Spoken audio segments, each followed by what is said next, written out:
Nakilakbot ka din ba? Kasi kung oo, pareho tayo. As in, tumayo lahat ng balahibo ko sa katawan nung napanood ko yung video yun. Awang-awa ako dun sa babae. Kasi kung hindi nyo na itatanong, naka-roller din ako dati. As in, yung malaking roller. Nung time na wala pa akong spiral. Naka-roller ako niyan.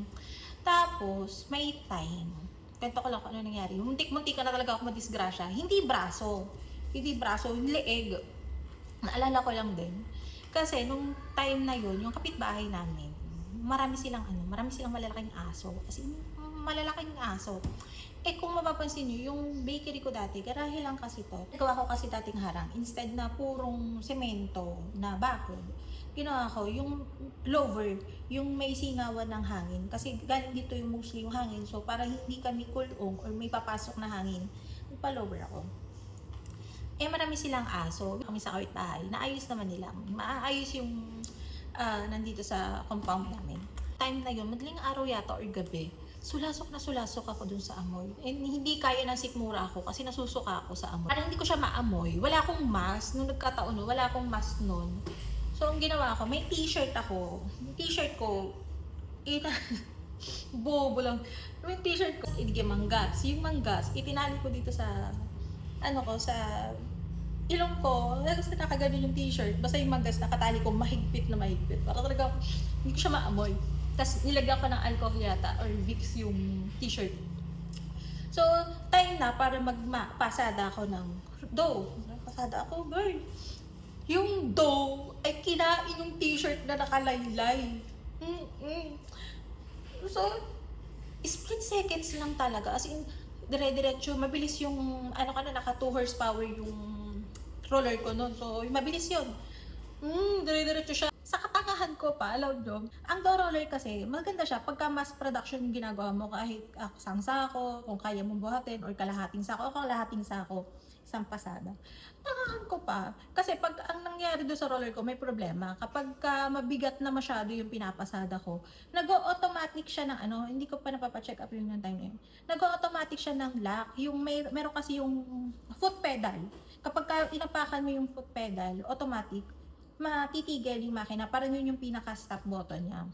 Pero meron din naman siyang stop button dun sa pinaka-kuryente niya. Lumag ko yung tawag. Doon sa box. Tinanggal ko nga yung tali na nagko-connecta dun sa foot pedal. So, walang foot pedal. Nakagano na ako sa door roller. Ito na yung bola. Yung bola, yung dalawang bakal na umiipit dun sa do para mamasa siya. Papasok mo na ang paulit-ulit. Mabilis. Yung t-shirt, hindi ko matanggal-tanggal kasi nga sobrang hinigpitan ko nung pagkakatali. So, yung door roller, nandito na siya sa sa baba ko, gumagasgas na siya ng ganyan. So, konting-konti na lang, as in segundo na lang, mapaloob na ako sa door roller. Papalok na sa door roller. And imagine niyo kapag nahatak ako, hanggang sa buo yung buhok ko, sumama na din sa do.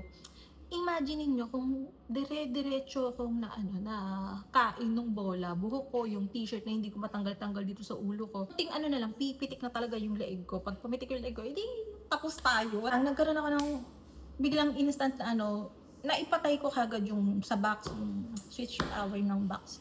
So yun lang, ibig ko sabihin, kaya ako sinasabi to, parang paalala lang din na kahit anong machine ang ginagamit mo, delikado talaga ang door roller, wala tayong pag-aanuhan dyan. Sobrang delikado na talaga, kahit matatagal na panadero, madidisgrasya. Konting paalala lang na kahit sa spiral, kahit anong machine ang ginagamit mo, oven, di ba?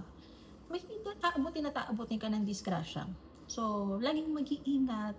Huwag kayong masyadong pakampante katulad ng ginawa ko. Kampante na ako kasi araw-araw kong ginagawa, maghapon.